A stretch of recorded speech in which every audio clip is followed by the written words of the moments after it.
Europe stands today as one of the most developed regions on Earth, filled with ancient castles, modern skyscrapers, fast trains, and advanced hospitals. When you walk through the streets of Paris, London, or Berlin, you see expensive cars, designer shops, and people living comfortable lives. The buildings are beautiful, the roads are clean, and everything seems perfect. But beneath this shiny surface lies a strange truth that confuses many people around the world. Europe appears incredibly rich, yet millions of Europeans struggle to pay their bills each month. Families worry about heating their homes in winter. Young people cannot afford to buy houses. Governments borrow billions of dollars just to keep their countries running. This puzzle makes people ask one important question. How can a place look so wealthy but feel so broke at the same time?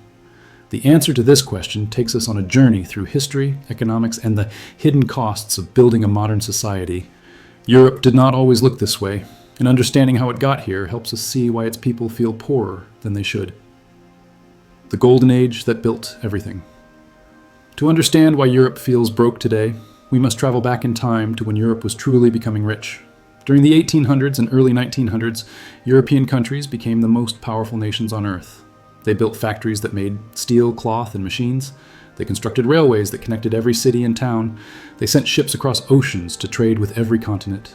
Britain became the workshop of the world, making products that everyone wanted to buy.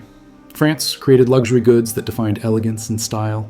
Germany engineered machines so precise that other countries copied their designs. This was the age when Europe built the foundation of its wealth, creating systems and structures that still exist today. Workers labored in tough conditions, but their efforts created something bigger than themselves. The wealth generated during this period paid for grand buildings, universities, museums, and infrastructure that tourists still admire today. European banks became the richest in the world, lending money to governments and businesses across continents.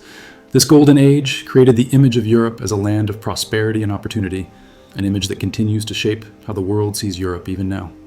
The wars that drained the treasure. Just when Europe seemed unstoppable, disaster struck twice in the form of two world wars that destroyed everything the continent had built. World War I began in 1914 and turned Europe into a battlefield where millions of young men died in muddy trenches. Cities were bombed, factories were destroyed, and entire economies collapsed. Countries spent all their money on weapons, bullets, and tanks instead of building businesses and improving lives. When the war finally ended in 1918, Europe was exhausted and deeply in debt. But the continent barely had time to recover before World War II began in 1939, bringing even more destruction. This second war was worse than the first, with cities completely flattened by bombs and entire nations left in ruins. By 1945, Europe looked nothing like the powerful continent it had been just 30 years earlier. Buildings were piles of rubble, bridges were destroyed, and millions of people had no homes. The wars had drained Europe's treasure, killed its workers, and destroyed its factories. Countries that had once been rich now owed massive debts to America, which had helped them fight but expected to be paid back. This was the turning point when Europe went from being the richest place on Earth to a continent that needed to rebuild from scratch. The miracle that looked like recovery. After World War II ended, something remarkable happened that people called the European miracle. With help from America through the Marshall Plan, European countries received billions of dollars to rebuild their destroyed cities and factories. Workers cleared away the rubble and constructed new buildings that were more modern than before. Factories opened again, producing cars, appliances, and goods that people desperately needed. The 1950s and 1960s became decades of hope and growth, with economies expanding faster than anyone expected. People found jobs easily, wages increased, and families could finally afford things like refrigerators, televisions, and washing machines. Governments built new schools, hospitals, and highways that connected communities. This recovery period created the middle class that became the heart of European society, with ordinary workers able to buy homes and send their children to university. But this miracle came with a hidden cost that nobody talked about at the time. To make the recovery happen quickly, European governments borrowed enormous amounts of money and made promises to their citizens that would be very expensive to keep. They created welfare systems that guaranteed healthcare, education, and pensions for everyone. These promises made people feel secure and happy, but they also created obligations that would become harder and harder to afford as time went on. The welfare dream that became a burden. European leaders wanted to create societies where nobody would be left behind, so they built some of the most generous welfare systems the world had ever seen.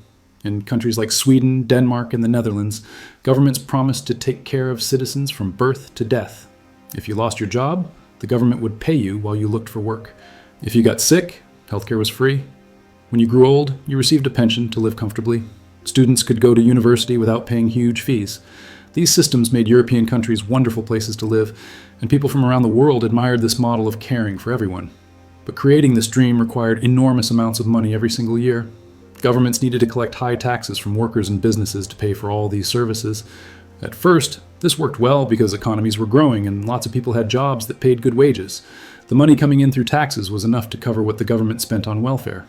But slowly, the mathematics started to change in dangerous ways. People began living much longer because of better healthcare, which meant governments had to pay pensions for 20 or 30 years instead of just 10. At the same time, families were having fewer babies, which meant fewer young workers were paying taxes to support the growing number of old people. The welfare dream that had seemed so perfect was becoming a financial burden that grew heavier every year. The hidden debt that kept growing. While European citizens enjoyed good lives with strong welfare systems, their governments were hiding a dangerous secret that few people paid attention to. To keep paying for everything they had promised, countries borrowed more and more money each year. This debt grew quietly in the background, like a shadow that got longer but nobody noticed until it was too late. Countries like Greece, Italy, Spain, and Portugal borrowed billions to build infrastructure, pay government workers, and fund generous welfare programs. Even richer countries like France and Belgium spent more than they collected in taxes, making up the difference by borrowing. For decades, this seemed to work fine, because interest rates were low and banks were happy to lend money to European governments.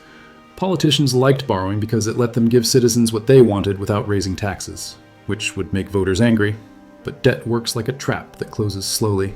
Every year, governments had to use more of their tax money just to pay interest on old debts, instead of spending on schools, hospitals, or roads. By the early 2000s, many European countries owed amounts equal to their entire yearly economic output, sometimes even more. This meant they were trapped in a cycle where they had to borrow more just to pay back what they already owed. The hidden debt had grown so large that it threatened to crush the very welfare systems it had been used to create. The Euro dream that locked the trap. In 1999, many European countries made a bold decision that would change their economic futures forever. They abandoned their own national currencies and adopted a single currency called the euro. Leaders believed this would make Europe stronger by creating one big market where money could flow freely between countries. Germany, France, Italy, Spain, and others joined together, hoping the euro would bring prosperity and unity. At first, the euro seemed like a brilliant success.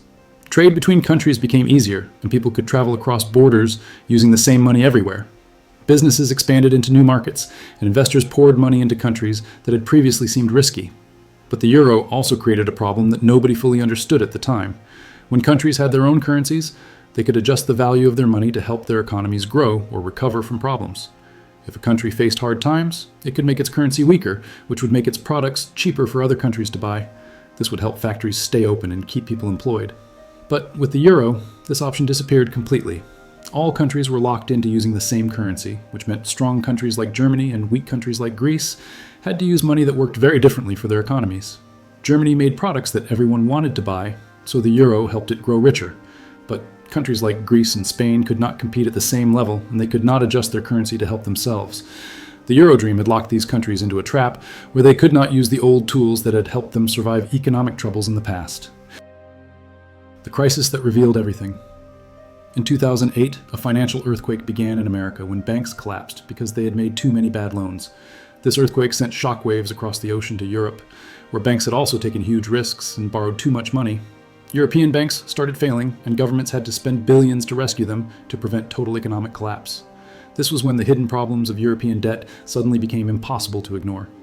Countries that had borrowed heavily for decades were now struggling to pay their bills. Greece became the first to admit it was in serious trouble, revealing that it had lied about how much debt it actually had. The country owed so much money that it could not pay back its loans, and banks panicked about losing their money.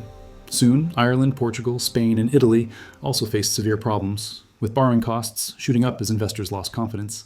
This became known as the European debt crisis, and it revealed that many countries had been living beyond their means for years. To get emergency loans, countries like Greece had to accept brutal conditions imposed by richer European nations and international organizations.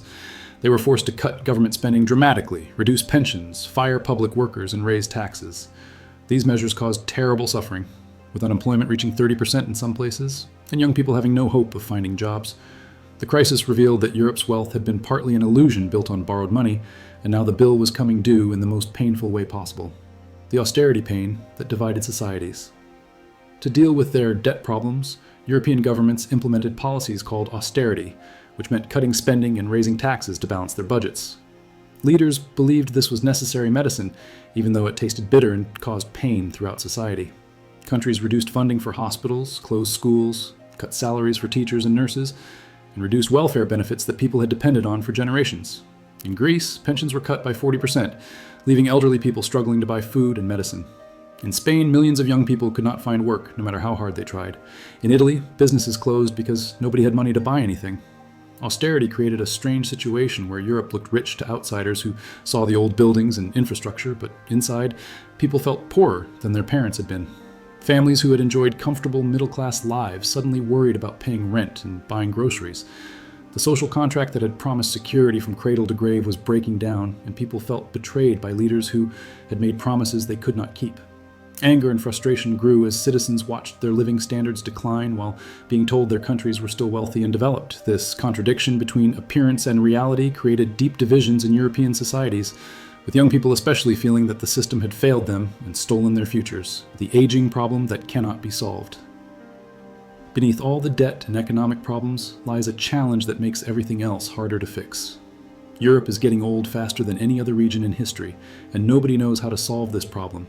In countries like Italy, Japan, and Germany, the average person is over 45 years old, and every year there are fewer babies being born. Young couples decide not to have children because raising kids is expensive and careers demand too much time.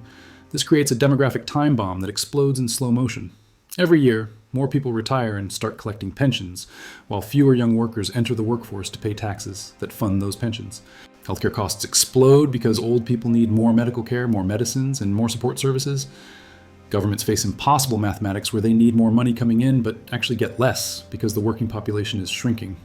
Some countries have tried to solve this by welcoming immigrants who are young and can work, but this creates political tensions as some citizens fear losing their culture and identity.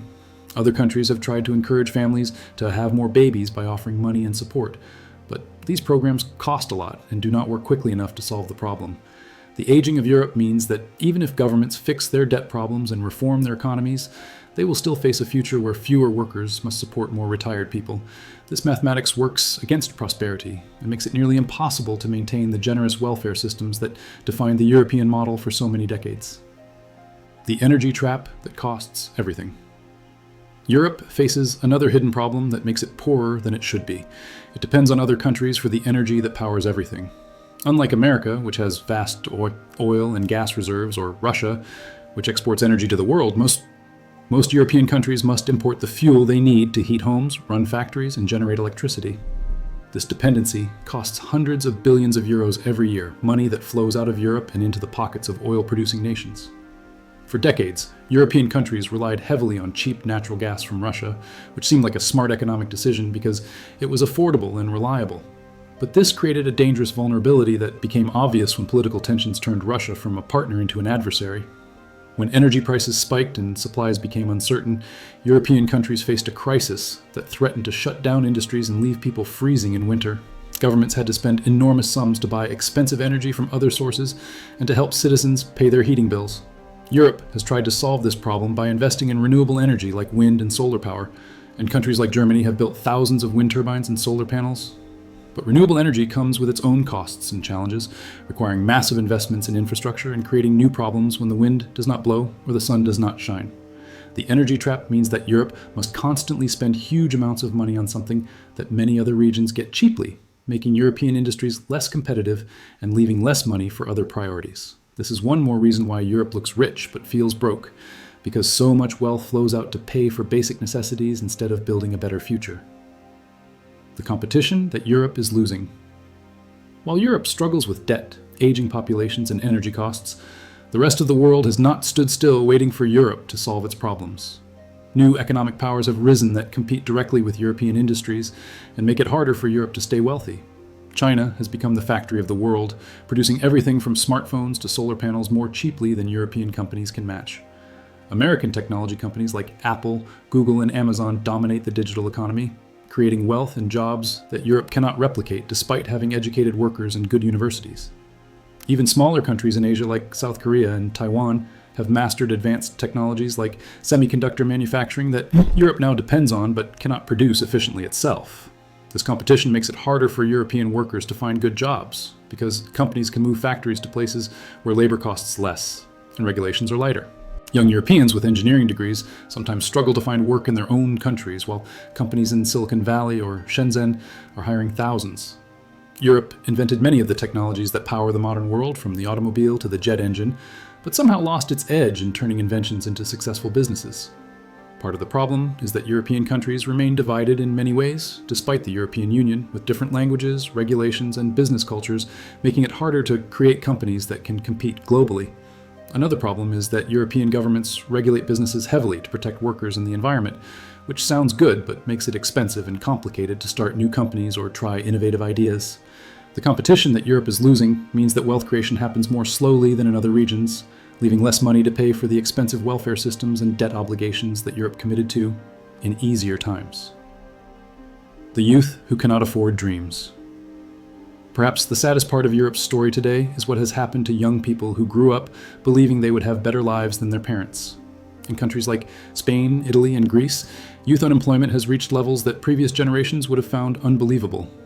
Young people graduate from university with good degrees but cannot find jobs in their fields, forcing them to work in coffee shops or remain unemployed for years. Those who do find work often get temporary contracts that offer no security and pay wages so low that living independently becomes impossible. In many European cities, people in their 30s still live with their parents because renting an apartment costs more than half their salary, and buying a home is an impossible dream unless they inherit money. This situation creates a generation that feels cheated and angry, watching older people enjoy generous pensions while young people cannot even start their adult lives.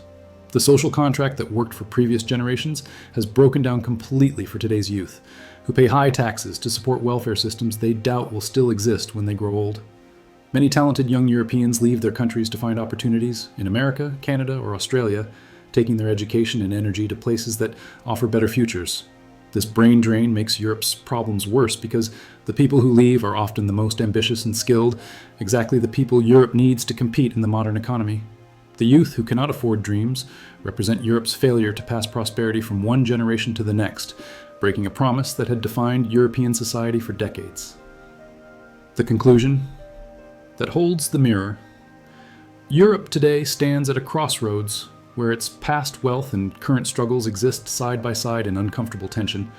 The continent built magnificent cities, advanced technologies, and caring societies that became models for the world to admire and copy. The infrastructure created over centuries still functions, the universities still educate, and the hospitals still heal. But beneath this impressive surface, the mathematics of modern Europe no longer add up in sustainable ways. Decades of borrowing to pay for promises that were too generous, aging populations that need more care while producing less wealth, energy dependence that drains resources to other countries, and rising competition from more dynamic economies have combined to create a perfect storm. Europe looks rich because wealth was indeed created over centuries, and the physical evidence of that success surrounds us in every city. But Europe feels broke because the costs of maintaining the civilization have grown faster than the ability to pay for them, leaving governments drowning in debt and citizens struggling despite living in developed countries. The welfare dream that made Europe special has become a burden that weighs down economic growth and traps countries in cycles of borrowing and austerity. The euro, that was meant to unite and strengthen, has instead locked countries into a system where they cannot adjust to their individual circumstances. Young people, who should be building futures instead, live in extended adolescence, unable to afford the milestones of adulthood that their grandparents achieved easily. This is the paradox of modern Europe, a place where centuries of accumulated wealth exist alongside daily struggles for economic security. Understanding this paradox helps explain why Europe cannot simply spend its way to prosperity or cut its way to stability. The problems run deeper than policy choices and require fundamental changes to how European societies think about work, retirement, immigration, and the social contract between generations. Europe's story is not finished, and the continent still possesses enormous strengths, including educated populations, stable institutions, and cultures of innovation. But the path forward requires honest recognition that the old models no longer work, and the courage to build new systems that match current realities rather than nostalgic memories of golden ages that cannot return. The entire story of why Europe is rich but still broke is ultimately a warning about the dangers of living beyond one's means, making promises that cannot be kept, and failing to adapt when the world changes. It is a mirror that reflects challenges many developed societies will face as they age and struggle to maintain living standards built in more favorable times. Europe's struggle is not unique. But it arrived first to this difficult place where wealth and poverty exist together in ways that confuse outsiders and frustrate those who live the contradiction every day. The resolution of this story will shape not just Europe's future, but offer lessons for every society that must balance the costs of caring for its people with the hard realities of economic competition and demographic change.